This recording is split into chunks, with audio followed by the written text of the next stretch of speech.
Hey everybody, it's your girl Marina here, aka Polly G, back with another episode of Polly G Talks Politics. Um, so, Zoran, I think at this point is pretty clearly gonna win the mayoral race, right? Like, we're not like well, we're not seeing anything decline with his momentum, right? We're seeing, if anything, more and more people come out against Cuomo and realize that he's part of the functional Democratic Tea Party.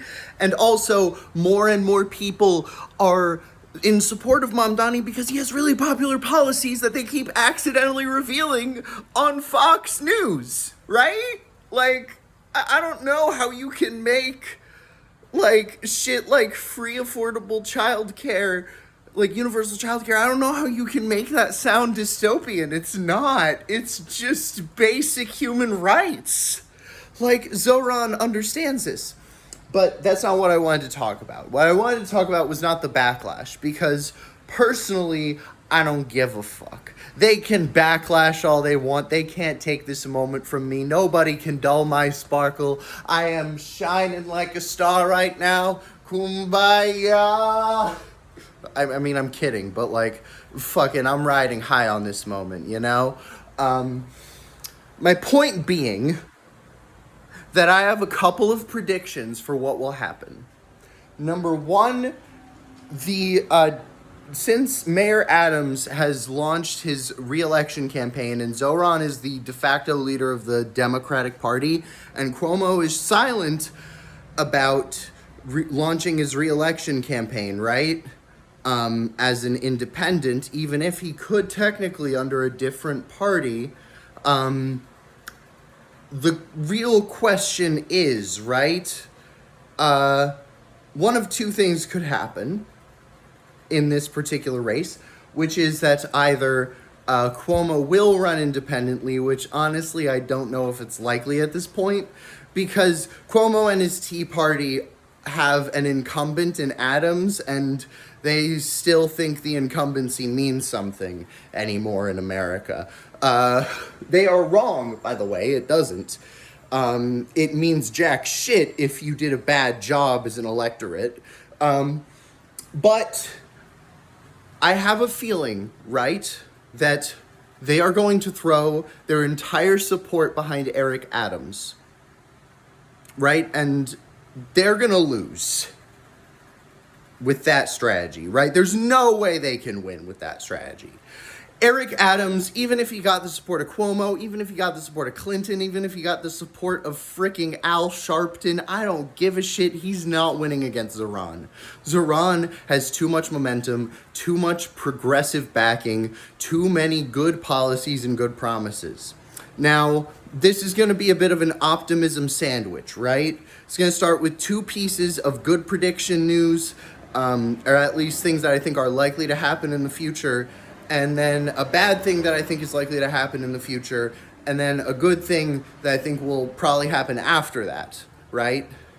So, like, here's the thing, right?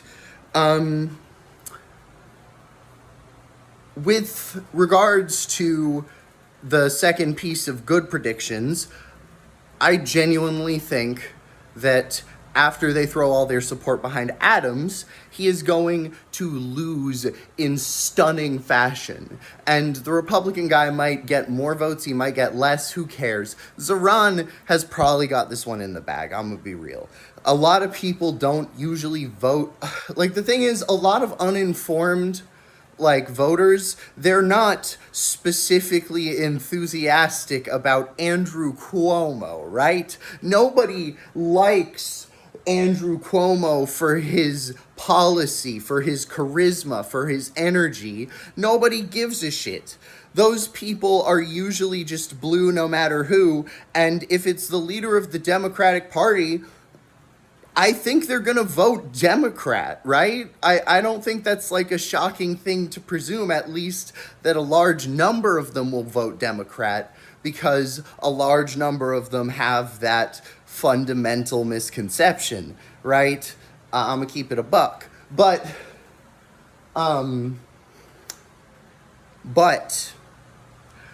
here comes a bad news that I think is probably going to happen. I'm going to be honest.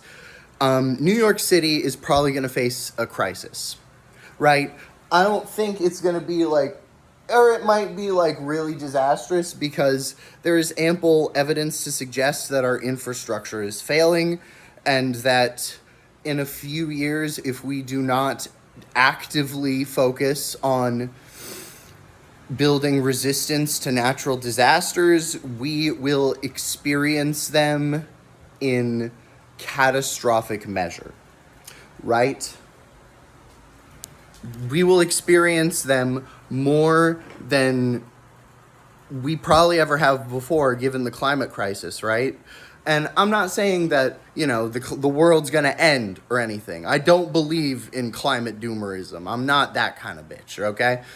But I do think it's going to, not even I think, it's demonstrably going to become more difficult to live in these subtropical areas over time, right? Because New York City is going to, at this point, be sinking. It is at this point going to need elevation. It is going to need a plan beyond how do we live now and keep this, money machine going. It is going to need real infrastructure to support against natural disasters, and that is where I think we're gonna experience something pretty freaking bad. I don't think on the level of like 9/11, but maybe on the level of like the LA fires. What I personally predict is that it's probably gonna be a flood. I'm gonna be honest, right? I think it's going to be that in a few years we are going to face a massive flood, and that is going to probably change the way we relate to infrastructure in the city. We are going to see a lot of like really, really upsetting things happen in the city, right? Because of all of the dominoes set in place by the previous administration that have done so much lasting damage to the city already. Now, here's where the two pieces of positive news come in after that. See, in times of crises like this, if we look at history, there are 2 points we can take away. That everyone is usually there for each other. Everyone is usually a friend under these circumstances. Everyone becomes closer as people under crises because they have to stick together to survive. And I sincerely believe that when the infrastructure collapse of New York City, that honestly is inevitable at this point, happens to an... Okay.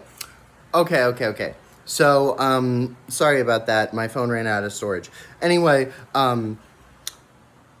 when the inevitable infrastructure collapse happens, which I do believe it is inevitable, to a natural disaster of some sort because of the climate crisis, what I personally believe is that not only will the community come together in this time of crisis to support each other, because historically, A, that's what communities do, and B, that's what New Yorkers do. That is what we have done for centuries. It is what we have done in times of crisis like 9/11. It is what we have done during the Sandy hurricanes. It is what we have done during the fricking, during times of serious upheaval, even during the frickin' American Revolution. It's what New Yorkers have done. We have stuck together. But additionally, what I want to emphasize is that this crisis will not make progressive policies easy to stall. They will not make progressive policies easier to bypass, easier to ignore. They will in fact make progressive policies inevitable. They will make the very policies that the establishment fears the most absolutely inevitable because that's what global crises and citywide crises do to locations. That is what they do. They bring people together and they make progressive policy inevitable. Think about COVID, the fact that we all got stimulus checks, we all got to work from home, the essential workers got accommodations and salary raises that we didn't see in years. Think about what happened for us socially, and then the government tried to take those things away, and they wonder why we didn't vote again for the replacement Joe Biden. So ultimately, this is my message, right? Is that not only will this collapse make the community of New York stronger and more holistic and more honestly tight-knit, and it'll usher in good things like for the community. Obviously things will need to be rebuilt en masse, like I'm not denying that, hell no, but what I'm saying is we're going to have a beautiful opportunity here in the wake of a disaster that honestly we are going to have. It is not speculative at this point, it is just kind of realistic. I'm sorry. But the beautiful thing about that is that when the city comes together, if Zohran Mamdani is capable of handling a crisis, then he will implement the exact progressive policies that help people during these times of crisis. And do you know what that freaking does? It gets you reelected. And you know what that does? That gets you to get the city nicer. Because honestly, I don't see Zohran allowing people to have those things taken away from them, not even by billionaire lobbyists. So ultimately, there is some immediate struggle. There is a lot of immediate struggle. There is some uncertain shit that is going on in the world. However, in the wake of it, I am optimistic. And I think my predictions are honestly not that, they're honestly not that unrealistic. I'm gonna be real. They're probably gonna happen. In some way, shape, or form, they are probably going to come true. And that's just what I feel in my gut, honestly. And it's what I think based on the evidence and based on what history says about these specific moments in time and these specific movements. So, please vote Zohran in the general election in November. Don't rank Adams or Cuomo if they do so appear, and fuck the establishment, live your life. I hope you have a blessed day. Remember to stay cool, and punk's not dead.